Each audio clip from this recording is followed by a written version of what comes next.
আজকে কি রান্না হয়েছে? আজকে প্রথমে কিন্তু ভাত বেড়ে নিয়েছি। আর আজকে হচ্ছে বুধবার। আর তোমাদের তো প্রথমে বলছি তেতো থাকবেই। এখন যেহেতু গরম পড়ে গেছে তেতো থাকবেই। তার আজকে শুধু উচ্চ ভাজা করেছি। আজকে হচ্ছে কুমড়ো ভাজা নেই। আচ্ছা, তার সাথে আছে সজনে আটা, যেটা এখন খাওয়া খুব উপকার। আলু দিয়ে একদম পোস্ত, সজনে আটা দিয়ে, এই যে। আচ্ছা, তার সাথে আজকে আছে কিন্তু এই যে পমফ্রেট মাছ। এটাও একদম শুকনো শুকনো করে করেছি। আদা জিরে বাটা দিয়ে পমফ্রেট মাছের ঝোল, একদম শুকনো, মানে ঝোল করিয়ে নি বলতে গেলে, মাখো মাখো একদম করেছি।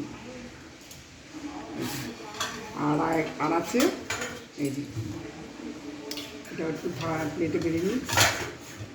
এই যে, এটা হচ্ছে ট্যাংরা মাছ, এটাও একদম শুকনো শুকনো।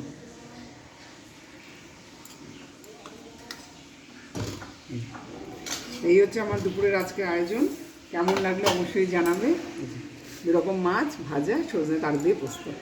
তো চলো, এখন খাওয়া দাওয়া করে নিই, পরে আবার আসবো অন্য একটা ভিডিও নিয়ে।